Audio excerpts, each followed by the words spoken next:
That's good. So how have you been? You're back in America, right? Yeah. We're back in America. It was an amazing experience because basically, like, it was the first time we went overseas to actually do a huge event, and we pretty much practiced and went all out for it, and it sort of resulted in this really awesome, result in that we were able to like just do this win out of nowhere. So it was a really great feeling. Yeah, I don't think Tafo's gonna be able to hear us if we like turn on Melee. Okay, over them. All right. Well, okay. So you say practice. Nobody knows what that is. Like from anybody. When a top player says they're going to be practicing, explain what that means to the rest of the world. So a top player practicing, basically, he drove up from Orlando, and we sat down and we said, what is the absolute best way that we can optimize the game? And so we basically took turns just first thing was what, SDI? Yeah, I can touch on that a little more. So, like, Wait, before you go on, can you introduce yourself to the stream? Not everybody knows you. Oh, right. Well, hi, I'm Lewis, or Captain Crunch, and I guess I'm Hungrybox's coach. Okay. Yep. And what makes you his coach? Well, we've been best friends for forever. We started playing this game when we were in 5th grade. But recently, like pre-Evo, like I think like CEO time, he was getting bodied kind of hard. Honestly, I think he got what, like 5th at CEO. Yeah, I did pretty bad. Yeah. So before Evo, we were like, all right, why don't we work together and kind of figure out what we can do to help you improve, to kind of make your Puff better? Because Juan at that point was actually like, Puff can't do it. This is impossible. Like Fox is just too good. And I was like, no, dude, like there's a way. So before Evo, that's when we kind of started like practicing together and started practicing differently rather than just like playing Melee, which is what we always did. We always just got together and played Melee. Like we kind of started thinking about like the punish game. So, okay, what can we do specifically to optimize the punish game? That's when we kind of came up with like the platform tech chase stuff, like platform tech free grab. That's where we came up with that. And just a whole lot of other stuff. So coming up for this weekend, I was like, there's still a lot more that we can do. And one of the early things that I focused on was Smash DI. So we literally went 20xx, and then I had him like press pause whenever he was supposed to get like up throw up air. That way he would know if he was early or late. And that's kind of how we went about doing that. And then pretty much we go over all the matches, all the sets that he's played, and analyze those. And then when we're practicing doing scrims rather than just playing, we do a hard like best of 5. And then right afterwards, we go over and we look at all the stuff that, how did I open you up in that best of 5? Like, where were you vulnerable? Where could you have comboed more? And kind of try and break the game down that way. And I think it was really effective for Dreamhack. That's really interesting because I don't think we've ever really seen this super concentrated practice among like a top 10 level player. So now that you've done all this work and your results, let's say we, have a cutoff point at CEO and Evo. Before that, you've been having a lot of 5th and 4th places, and then those transformed into 2nd, 3rds, and some 1st places at, I believe, MLG World. How confident were you with all this preparation going to DreamHack? I said at Evo that we pulled out all the stops because we did the whole edge camping thing. And we said if we throw away all inhibitions and sort of do this thing where it's allegedly unbeatable, then we want that win more than anything. But then Armada, and at some point left and later, soon showed us that it was indeed beatable with down tilt. So we had to figure out a way, can we push this character to actually beat Fox in the neutral? And so if there was one tournament where coaching and actually practicing tech skill and actually making all these innovations work, it was DreamHack, because it was overseas, it was on their home turf, but it was PAL also, Yeah. And it was like a chance for us to prove it right there, because PAL, Puff does have an edge. So if it was going to work anywhere, it had to work there. And we know for a fact if it didn't work in PAL, there's no way at all. Now that it did work there, I think it's a really good sign. And now we can take this momentum and sort of use it to win Genesis, to win, whatever other tournament I go to coming up. And there's so many more nationals coming up. So I think it was perfect timing to actually utilize a coaching strategy. And I think it worked perfectly. How did you so you're traveling overseas, the jet lag or getting adjusted affect you anyway? Because I know that can play a big role. It's sort of, I would say it sort of did affect me. On the way there, I just remember staying up for like 30 hours and then just readjusting there. And day one, I was playing amazing because like it was, I got like 9 hours of sleep, good breakfast, like Swedish milk or whatever it was. really well rested, and Team Liquid, obviously Brittany was there, my manager, taking care of us and making sure we had everything we needed. So Right. they made sure I was good. Day 2, I got kind of less sleep. I was just too excited about the whole thing, and then I was playing not as well day 2, which is really scary for me because it wasn't that scary because like it's still first round of pool or what was day 2? Day 2 was before top 64. It's everything pools and up to top 64. Oh yeah, it was still pools and up top 64. So it was still kind of important that I do well there. You don't want to lose there, but the tournament I'm always most worried about is getting from top 64 to top 8. That bridge right there is when I'm the most nervous. But when I'm in top 8, I'm fine again. So it seemed like the character choices weren't as dramatic as a Big House 5 where you just face foxes the whole way. How was your bracket this time around where it seemed like it was a little bit more diverse in characters? I definitely, I was very ready for Fox, and I had to fight one really good UK Fox. I forgot what his name was. It wasn't Professor Pro. Jam? But they still had good Foxes. That might have been him. He was like the second best Fox in the UK, I think. Fuzzy Nose? No. It wasn't that guy. But I beat him early round 2. But then I had some interesting matchups, I had Tech, the Puff player. Yeah. And our first match, that wasn't recorded, I don't think, but it was actually a very unique set because our first match, he was beating me. He was outplaying me, come with 2 early forward smashes, and he was up 3 stock, 2 stock cleanly. And I just had to sit down and adapt and really slow down the game to my own pace, and that's what was necessary. And so we did that, and basically because we did that, it opened up a lot of new options for us. And by winning the first game, it was sort of momentum carry. But I knew that Tech was a much more sort of erratical, or he does crazy rests and he goes for his crazy activities. I don't take risks like that. So we had one point where it was game 2, and I was 1 stock to 1 stock, and I was at 0. He was at 135, and I was so scared because if he got that one rest, the momentum would shift completely in his favor. And in game 3, he got a rest on me, and it actually took the game in his favor. And then I fully charged forward smashed him instead of resting him back. Otherwise, we would have had a rest situation. He would have won. Yeah. I didn't take it, and definitely paid off. So Tech was one thing. I played Beats Marth. Again, I beat him 3-0. Third game was pretty close. He was adapting. Definitely far different from the Marth I played in the U.S. Yeah. And then it was Axis Pikachu. So actually very few Foxes in terms of that. But still, we applied a lot of the stuff we learned in neutral and a lot of the things that may have applied to every matchup in the game. We still applied that. And it was our really time to shine the moment I got to play Westball's Falco, Westball's Fox, and of course Armada's Fox. And then how excited were you when, I'm no way, shape, or form discrediting anything here, but how excited were you when you found out that it was Westball's not left and playing you in winter semis?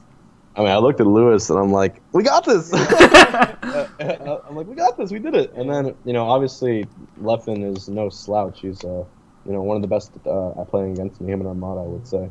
But, I would have been really curious to play Leffen because I think with my performance against Armada, even if it was 3-1, 0-3, 3-1, I think I definitely made a statement. And I think I was very, very confident being left in that tournament. I really thought we could have done that with, it wasn't harder than Armada, I don't think. Yeah. And actually, in some ways, when I was mid-game with Westballs, I realized I forgot just how fast this freaking Falco was.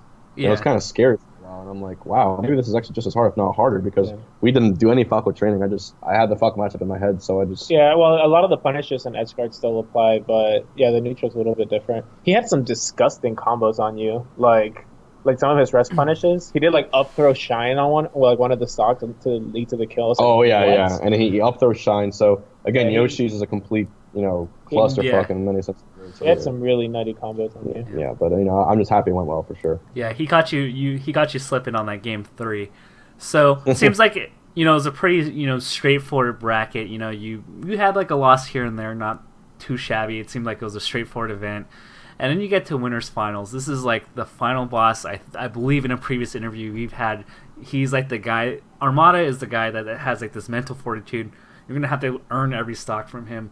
So maybe, Luis, you can also give a little insight here. What was the game plan going to winners finals? What were you telling Juan prior to this to kind of get amped up and be in the right mindset? Yeah, honestly, so before the matches, I kind of warmed him up for an hour and a half, 2 hours almost. And a lot of stuff that I focus on there is the punish game. So a lot of times we'll just grind out. Here, we can actually even do it on stream. All right, we can show you. Why don't you let's pick up? Sure. We'll show you what we did. So. Seeking Nuggets, thank you for the sub. A lot of it is practicing the punish game to make sure it's super consistent. It's like on Battlefield, we'll practice like up throw platform tech chases. So for it. So like something like this. And we'll grind this out a little bit to kind of make sure that's good. We'll practice a lot of like back throw edge guards, and I'll like mix up all the different ones to make sure he has all the options covered. Right, let's show him the new thing I found. What? Okay, to 80% first. Oh, that. Yeah. We actually didn't get it. We didn't get a chance to show this off, which we were really sad Hold about. on. Wait. But All right, ready? All right, come here. yeah, I'm buffering roll, by the way. Sorry, I'm gonna have a little bit of delay, but I am following you on your stream, so I can't do it right now. Well, he's messing it up. But that's guaranteed at 80. Drill shine at 80 is guaranteed. That's guaranteed. Yeah. I mean, little things like that, but yeah. But yeah, so going into that match specifically for Armada, we kind of knew a couple of his habits and a couple of ways that he punishes, but I didn't feel like I really understood how to beat him well until like after that set. The way that he was recovering in the first set was also kind of bad. He was doing a lot of Firefox recoveries, which are very easy to punish, where Juan was honestly struggling with the illusions more than anything. So I feel like the edge guarding was a lot simpler in that set. But I honestly feel like through the 2 weeks before coming into Dreamhack, we really focused on giving Juan as many tools as possible with like the Smash DI, with better edge guarding, with better kill setups, etc. So I feel like he had all the tools that he needed to win. All he needed to do was kind of remember all the stuff that we'd worked on. Right. And actually, Abu is getting involved in the chat. He is right. We didn't discover the drill rest. But we didn't discover that. But we made sure to test out whether it was actually possible frame perfect, and it was frame perfect, and like it actually was. We at least went through it. So thank you, Alex Nelson. Give credit where credit's due for discovering the drill rest. That's cool. We didn't use it though, unfortunately. I know, I was sad. So, I think we all have these moments where we lose a set, it's like super close, and it's like, if I only did that one thing, and you guys came in with this mindset of, I'm not going to let like that one or two drop things like make me lose, and you guys prepared in every way possible. But Armada takes game one, and it seems like there's a growing trend that he, no offense, destroys you on Battlefield. So So you lose game one. What are you guys discussing? Because I know that you guys are chatting between matches. There's one thing. We might as well say it. Well, Armada knows already. So honestly, I don't think Battlefield is that bad. But the reason why one of the big reasons why Yoshi's in Battlefield was so bad for Juan. That's why. Is here. In the ways that he comes down. So coming down from the platforms, he almost always came down that way, and all Armada would do is sit over here and either like wait for the back air and do it with a down tilt like that, or just dash sensor on here and punish with a grab. Every single time. Yeah. And so that if you notice in the second set of Grand Finals, it's one of the biggest things that we changed. Like Juan, I told him he had to change that habit.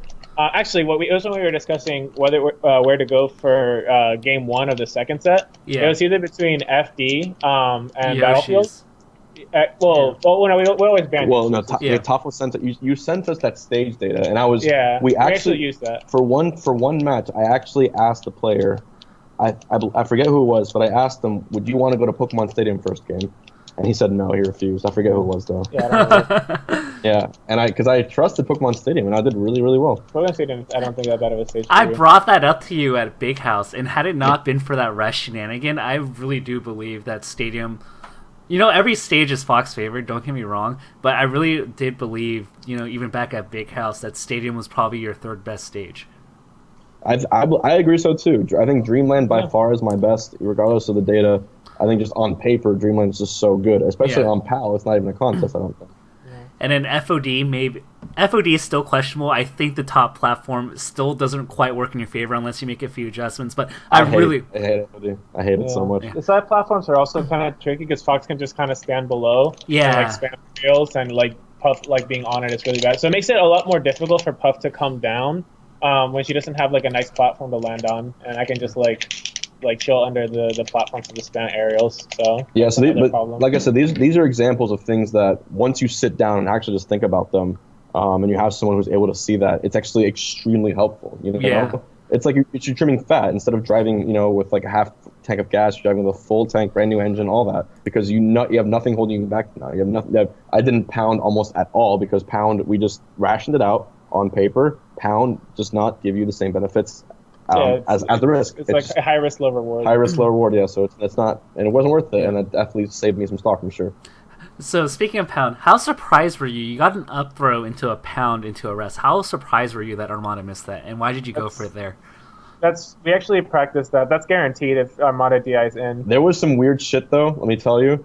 In 20XX PAL version, we tried this combo. We tried up throw DI backwards to Pound to rest, and we couldn't make it land. But when we got to PAL in Europe and we tried it, it worked, and we still cannot really ration out why that happened. And we think. I think it's just how Juan was playing, but I don't know if it's a 20XX thing. What is it? Try doing the pound combo. Sorry, I added the wrong one. Oh, okay. And so it's a 50-50 mix-up, and you have to... So there's another one of those things that we, just worked on. I'm so used to DIing out because that's how I get out of it. I'm trying... Okay. Right. I had the DI out. Okay, go for it. So, that's guaranteed. Okay, I'm watching it. That's pretty sick. Yeah, and it's a 50-50 too because they're actually no, I won't go into the other stuff. All right, we got to keep it. Yeah, we have to keep some trade secrets, but there's a lot of stuff there. And that's fine. But it's one of those things that I actually applaud you for going for that because I was pretty sure that wasn't fully guaranteed. But at the very least, you spot checked Armada there to see if he doesn't get this, then you get the kill, even if he may know the DI. Right. Yeah. No, it's just We practice that, and it just depends on which way he DIs, which way we respond, and we just have to react to whatever DI he chooses. So it's something that's one of those things that we practiced a lot. Right. So momentum's going in your favor. You take Dreamland, you take his counter pick away from him with Stadium, and then you go to FDA. What are you thinking at this point? You're up 2-1, and you've had classic scenarios where you go up and then you somehow lose a nail biter to Armada, but you're in the driver's seat here. How did you remain composed and stay it was wait, I'm up 2-0 against Armada. There's no way I can lose anymore. Or 2-1 in winners. 2-1 in winners, and I had Dreamland twice. And he had beaten me in Dreamland twice just set before. Yeah. Well, that's with me chasing. Now he was chasing me. I was testing his patience, and I can tell it was getting to him. Because I was hitting him with 1 more bear this stock, 2 more bears this stock, 10 bears per stock. And then I realized, that's it. I know what he's gonna do, and I know how to counteract it. Yeah, at that point we kind of had the set figured out. I think game 3 was just Juan getting too excited and playing like an idiot. He did a lot of stupid stuff. I wanted to end it. Yeah, literally afterwards I was just dude, you just have to calm down. And that's all Lewis. That's all he said. It was game 4. Because at that point we had already analyzed everything and broken down all the stuff Armada wanted to go for. So at that point it was literally just calm down and play smart, and you have it. We figured it out at that point. I was way less nervous even after game 1. After I think it was a 3 stock on Battlefield. Yeah. I was okay, no, I know what to do. So we moved on to grand finals then. Apparently, I was still talking about winners, but we can move on to that. Okay. Sorry. So Leffen and Mango are out. What are your thoughts? I mean, most likely, I honestly thought you were going to play Armada because I thought Armada was the head-to-head. But Armada comes back from losers. You guys play in grand finals. The 3-0 happens, and then Luis, what do you do? What are you telling? That was first set of winners finals to second. This just kind of goes to show how amazing Armada is as a competitor. First set of grand finals, in the 30 minutes to an hour that it took him to get from losing winners finals to get to grand finals, he made so many adaptations. In the way that he recovered, in the way that he was doing neutral. Honestly, throughout that entire first set, I was really just thinking what are all the ways that he's opening Juan up? What are the ways that he's punishing, that he's approaching neutral? And a lot of it was... Dave, want to go into it?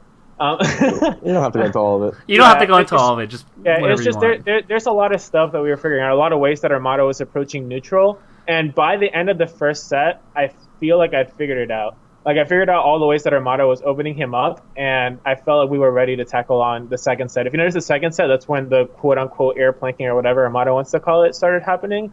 And it was just a way of us kind of responding to the way that Armada was punishing Juan. Right. I remember in neutral. Lewis didn't say make sure you air plank this or anything like that. That wasn't like that. I formed that myself in the spacing. It was more this is how he's punishing you. Don't do this, don't do this, don't do this, don't do that. Lewis gave me the foundation, and I said, I'm going to take that. Okay, that's right there. Now I know what to not do. How do I get around this? What's left? And so it was legit teamwork at that point. It was his foundation, and I figured out, and I used my expertise in the matchup to understand where to be. I really, really, really feel like that grand finals was 100% a team win.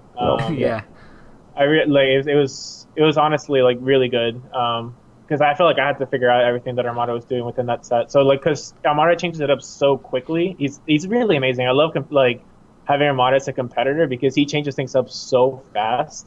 That it's like a puzzle and you have to figure it out. Yeah. You know. But at the same time, everything he does like makes perfect sense as it's happening. It does. Yeah. The air wobbling, he obviously didn't, play the counterplay to it well because I believe, Fox has a counterplay to that as well. Can you tell me how it is to play Armada with a lead as opposed to being from behind? Because I noticed two different Armadas. I'm going to say I'm better at playing against Armada when he has the lead than he is with me. I'm going to say that because I've had games where he's up 3 stock to 1 stock and I still clutch it out. Because Puff needs 1 grab and it's a stock.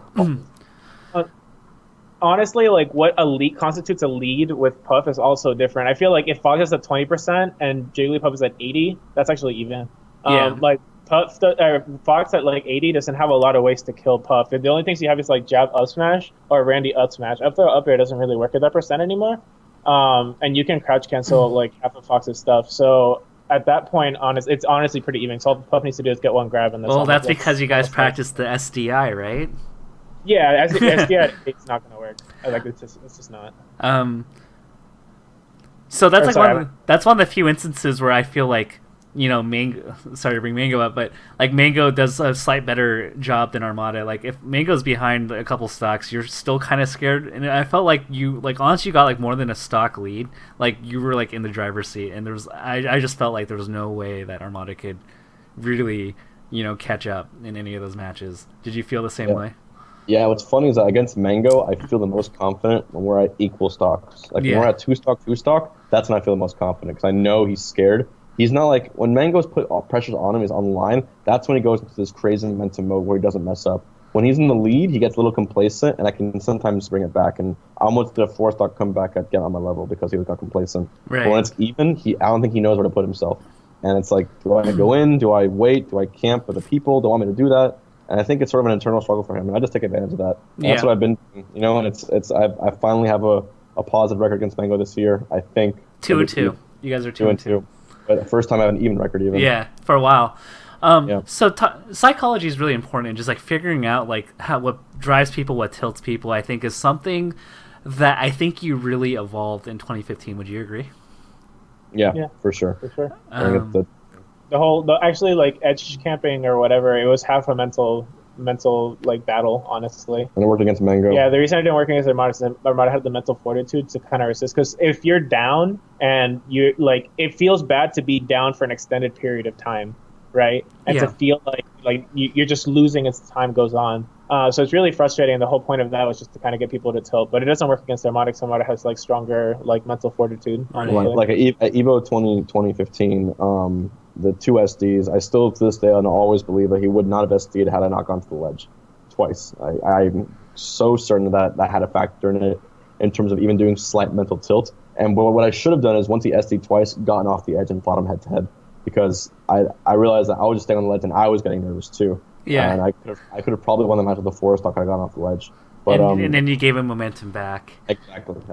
So we both made huge mistakes, and I basically SD'd myself by staying on the edge because I didn't know what I was doing. So in the end, we just had to fight it head to head, and I barely clutched it out. So we have an interesting topic, and this is something that people have been asking me about. What's my opinion on it? And this is in regards to coaching. What do you guys think about it? Because it seems like you guys are. I know that PP did it slightly at the previous Apexes against Armada, where Armada kind of used left. And what do you think? What's your stance? Obviously, it's been really helpful. Yeah. I think it's interesting because it kind of makes the games like higher level. I don't think that coaching in the middle of a game is at all acceptable. I kind of see it kind of like in the League of Legends fashion where you talk in between games. Yeah. I think it's pretty appropriate there. I don't think talking in the middle of the match is appropriate, though. And, like I said, I think there's obviously no rule against it, but that's not even the approach. It's not like, oh, well, there's no rule. It's like, no, it should be encouraged, I think, more than anything. Because... It's part of it. Oh, go ahead. I'm saying like to bring out the best in someone, it's difficult always to analyze mid game and then play. It's not like if you're playing chess and a coach, it's different because chess is 100% not analytics. This game is analytics and then reaction time and then thinking in the moment and then movement and then tech skill. It's everything all together, and it doesn't seem like it's optimal to have one person required to do all of that. Right. And again, we weren't doing a mid game. Sabrick did that with me against Armada at Apex 2012. And looking back, I do feel like that gave me an unfair advantage right there. But mid games, especially, we're talking 20 seconds max, if that, between games. And it was quick. Like, Juan, we did this. Remember this? Don't do this. Do that. And it was done. So, but we both put in the same work because we both knew how to work with each other, and we knew how to basically tell each other as quickly as possible which errors were there and how to get rid of them.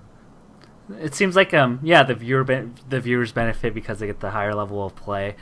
So I'm still undecided on the topic. I think I lean on the same side of you guys. Maybe give 30 seconds in between. What'd actually be interesting, and this is what I'm toiling with from a analyst perspective or production perspective, is that like you guys, like if it's like a top 8 match, only for top 8, that you guys get 30 seconds to a minute to like just recap and coach or get whatever you need.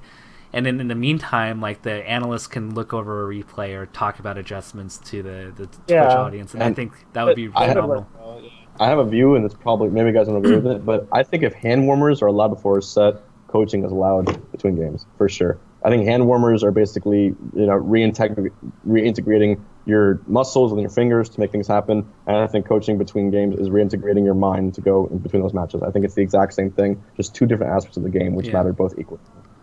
I think it is an interesting discussion though, and something that the community should kind of talk about. There was like a Reddit post on it, like the day after, and it seemed like most people were pretty supportive of coaching. But I do think it's a discussion that needs to be had. I actually kind of talked to Armada about it afterwards, like how he felt about it. He says that he personally doesn't like coaching, and he refuses to ever use one because he just wants to do it all by himself. But he recognizes that it's not currently against the rules or anything. So he wasn't like angry that I did it. He was more like, I just don't want to go that route, but I understand. It's going to be interesting because I'm not sure what Genesis's official stance on coaching is, but I imagine that if it is, there's going to be a lot of alliances between different players that will happen in the next I'm excited. year. I think that's fine, and that's exciting. It's like Pokemon trainers, dude. It's going to be so sick. Like, I choose you, Jigglypuff, and then I just go out with like my chains and shackles, like, oh, let's go, and then you break them, and then I think it's going to be pretty anime. But I think, in all honesty, I think it's going to unlock new levels of the game we haven't seen before. Yeah, I agree. So, quick rundown. Who do you think is the most likely coach for the rest of the Big Six?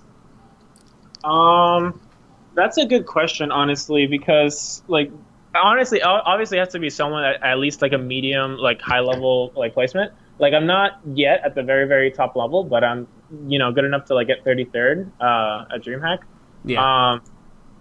So I have enough knowledge of the game to understand kind of like what's going on, and I've done enough like analytical work, like for a while with Juan looking at his matches and breaking them down to understand kind of like what he needs to do and what he needs to change. Yeah.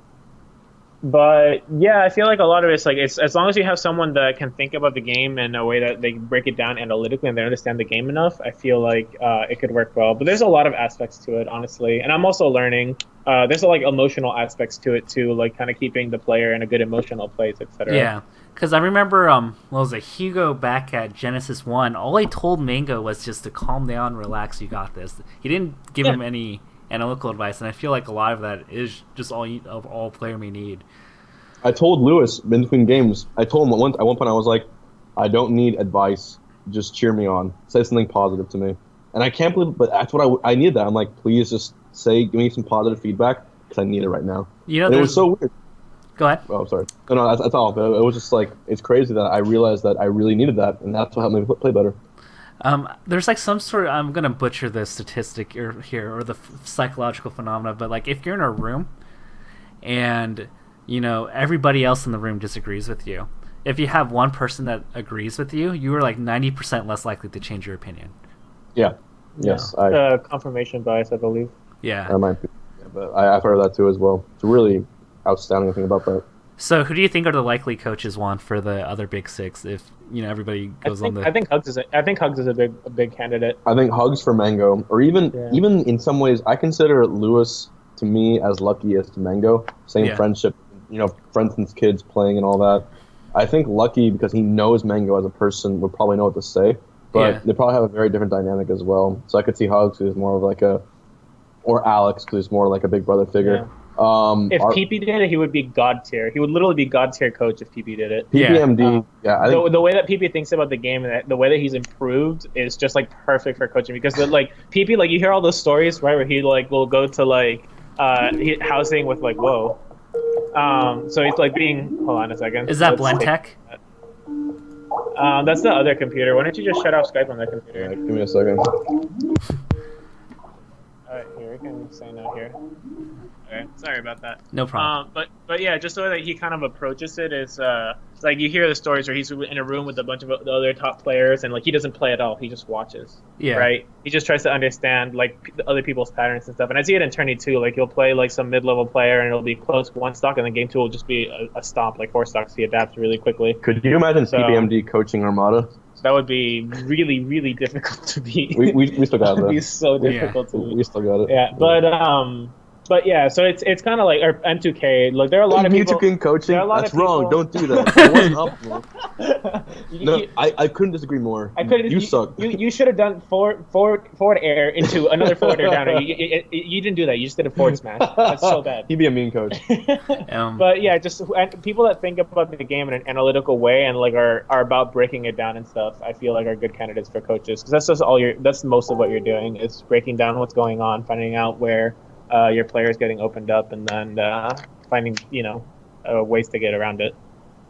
So, and then Cactor would probably be PPMD. Who would coach Mewtwo King? You know what? I think.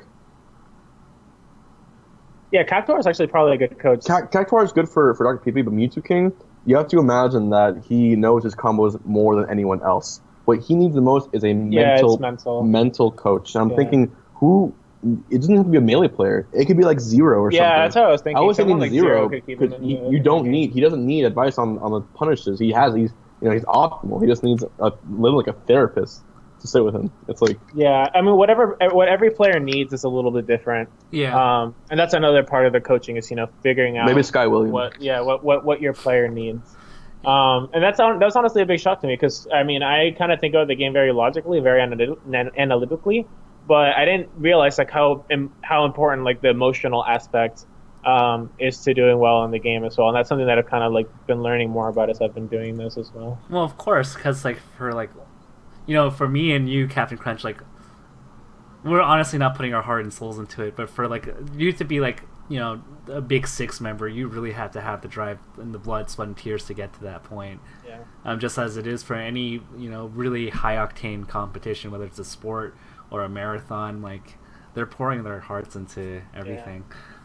Actually, now that I think about it, you would also probably make a great coach. Honestly, like the way that you think about the game and stuff is also perfect for it. I think what I could do is I can get scouting reports, and that's something that I'm kind of like experimenting with, and that's why I tweeted the stage character breakdowns just to see how you guys would receive it, to see if it was actually beneficial. And so I feel like I'm not as good of a like on the moment coach, but like I might, like if you give me a night with you, like I can give you every piece of data, I could break down film, and I can give you everything you need as pre-prep to help you succeed.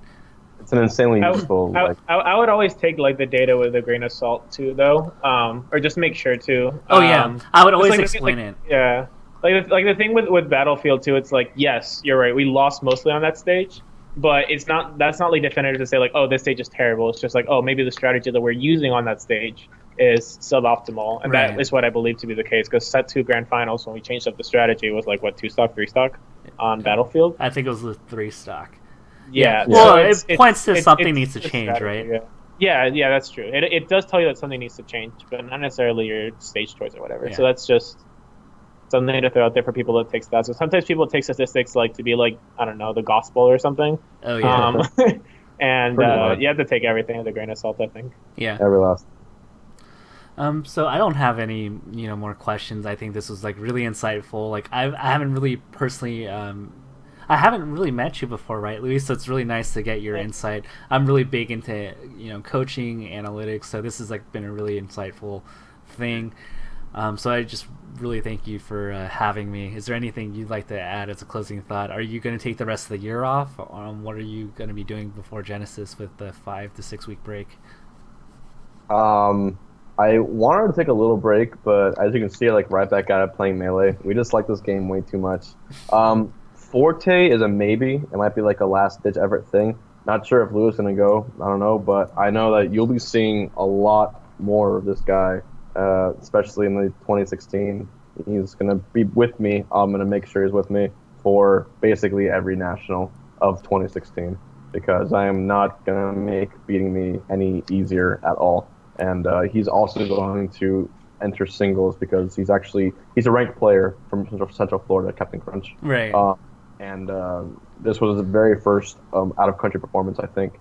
And I think even getting 33rd out of how many, like 400? 450. 450. Yeah, I mean that's not a bad showing at all for ranked 8th in Central Florida. And right. So the thing is like he understands how to beat Armada.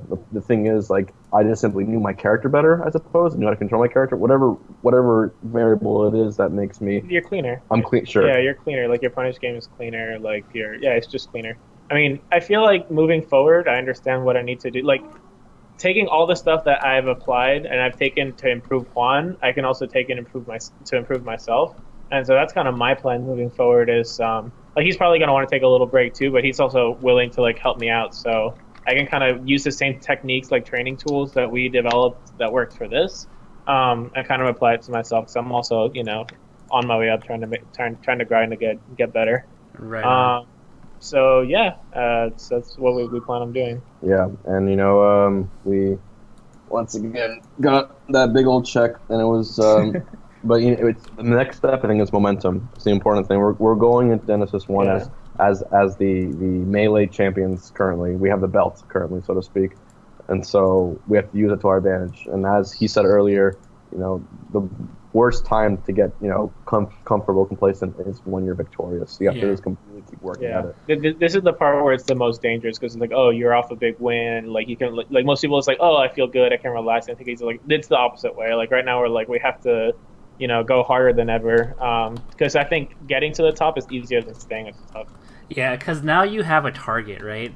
Like, Armada, like, what is he thinking, right, in the next 6 weeks? I'm so excited. What do you think? So what do you think he's thinking, Louis? No, I'm not going to say that on stream. I have theories, and like, I have counter strategies thought out. I mean, we had Armada, what was it? When Armada struggled with you, was in the Thank you. pound 4, pound 5 era. He like spent 6 months hiding young Link and then brought it out, like totally out of left field.